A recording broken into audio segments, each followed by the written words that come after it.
ओम नमः शिवाय।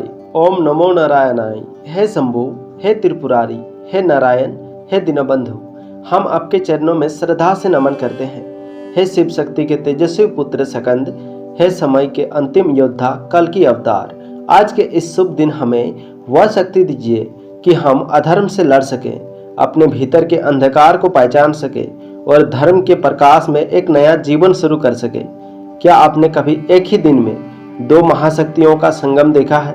30 तारीख को यानी 30 जुलाई 2025 को वो दुर्लभ संयोग बन रहा है जहां एक और भगवान शिव के तेजस्वी पुत्र सेनापति कार्तिकेय का पूजन है, तो दूसरी ओर भगवान विष्णु के कलियुगांतकारी अवतार कल्कि का जन्म उत्सव भी है।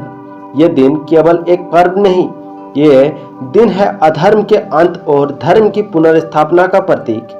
एक दिन, दो दिव्य शक्तियां और अनंत आशीर्वाद। 30 जुलाई को सावन मास की शुक्ल पक्ष की षष्ठी तिथि है, बुधवार का दिन है।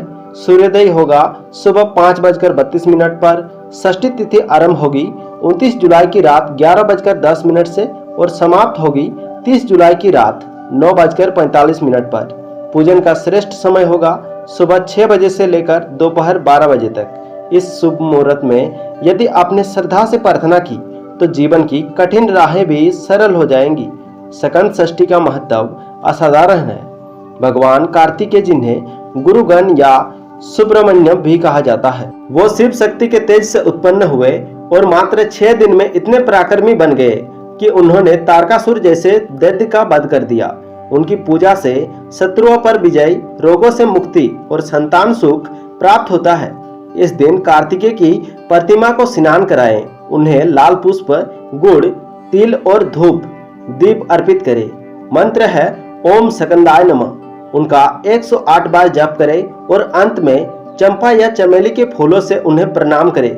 लेकिन इसी दिन एक और दिव्य शक्ति का स्मरण होता है, कल्कि अवतार भगवान विष्णु का 10वां और अंतिम अवतार, जो प्रकट होंगे जब अधर्म अपने चरम पर होगा। तब कलयुग का अंत करने के लिए घोड़े पर सवार, हाथ में तलवार लिए जब वे प्रकट होंगे तो पाप, अन्याय और अत्याचार का सर्वनाश कर देंगे। कल की जयंती पर उपवास करना, विष्णु सहस्त्र नाम का पाठ और सफेद घोड़े का प्रतीक पूजन विशेष फलदायी होता है। आप चाहे तो ओम कल्किन्ने नमः मंत्र का जप करें और अपने भीतर के अंधकार को मिटाने की प्रार्थना करें। इस दिन की कथा में वर्णन है कि कैसे तारकासुर को वरदान था कि उसे केवल शिव पुत्र ही मार सकता है, कोई भी देवता उनका कुछ न बिगाड़ सका। तब शिव जी ने तपस्या के बाद कार्तिकेय को जन्म दिया। वो बालक 6 दिनों में ही जवान हो गया और देवताओं का सेनापति बनकर युद्ध के मैदान में उतर पड़ा। उसने अपनी दिव्य शक्ति से तारकासुर का वध किया और तभी से षष्ठी को सकंद षष्ठी कहा जाने लगा। दूसरी ओर भविष्य पुराण में वर्णित है कि जब कलयुग का पाप बढ़ जाएगा, जब धर्म पूरी तरह विलीन हो जाएगा, तब भगवान विष्णु कल के रूप में प्रकट होंगे। उनका वाहन होगा सफेद घोड़ा और हाथ में रहेगी काल तलवार। वे पापियों का संहार करेंगे और सतयुग की स्थापना करेंगे। कल की जयंती की पूजा न केवल आने वाले युग की तैयारी है, बल्कि अपने भीतर के अज्ञान और अधर्म को नष्ट करने की साधना भी है।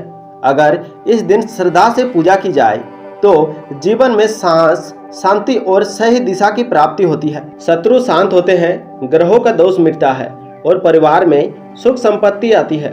लेकिन ध्यान रहे, इस दिन किसी का अपमान ना करे, झूठ ना बोले और तामसिक भोजन से बचे। ये दिन तप, भक्ति और ध्यान का है, दिखावे या प्रदर्शन का नहीं। तो 30 तारीख को जब सूरज उदय होगा, एक नई चेतना जगेगी। भगवान कार्तिकेय की विजय शक्ति और भगवान कल्कि की न्याय शक्ति दोनों मिलकर आपके जीवन में धर्म का दीपक जलाएंगे।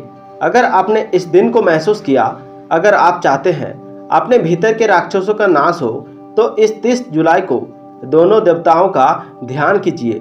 एक और शक्ति, दूसरी ओर न्याय, और बीच में आपका जीवन जो एक नया रूप ले सकता है।